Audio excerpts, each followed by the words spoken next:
अस्सलामु अलैकुम वरहमतुल्लाहि वबरकातुहू। अज़ीज़ तलबा, आज लेसन नंबर खुशखती के लेसन नंबर 3 में सबक नंबर 3 में हम जीम की मश्क करेंगे। तो जीम लिखने के लिए हमें एक इस तरह से लाइन लगानी है, फिर सीधा लेके जाना है, फिर इसकी मूवमेंट को गुलाई में लाना है, यानी ये टोटल राउंड शेप में होगी।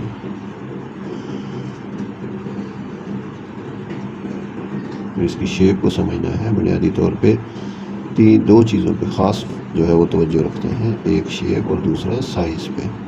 यानी इसकी मूवमेंट और साइज़ जो है वो बहुत अहम होता है। यानी जब हम लिखते हैं तो उसमें मूवमेंट और साइज़ बहुत अहम होते हैं। तो इसकी मूवमेंट को समझाने के लिए आपको बताता हूँ कि किस तरह से इसको मूव किया जाता है।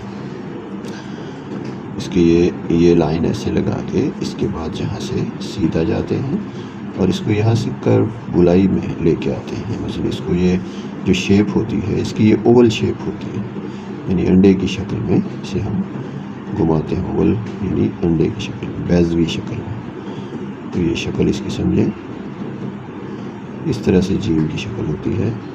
पीछे से ये किनारा बराबर होता है और इसका एज, ये वाला कोना जो है वो तकरीबन जीम के सेंटर में आता है। ठीक है, इसकी शेप को समझें। अब मैं फिर इसको 3-4 लाइन वाली नोटबुक में लिख के दिखाता हूँ। इसको देखें ज़रा। यहाँ से ऐसे गुलाई बनाएंगे और यहाँ से ये गुलाई बना के इसको यहाँ तक लेके जाएंगे। मतलब ये गुलाई आपकी यहाँ से शुरू करेंगे, इस लाइन से थोड़ा ऊपर, और उसके बाद ये जो गुलाई है यहाँ से घूम के यहाँ तक जाएगी और इसकी भी शेप वही होगी जो हमने बड़ी जीम में बताई है। बड़ी जीम में समझाना मकसद होता है कि आपको शेप वाज़े तौर पर समझ आ जाए। ठीक है, अच्छी तरह से इसकी मशक करें, इंशाअल्लाह आपकी लिखाई बेहतर हो जाएगी। अल्लाह हाफिज़।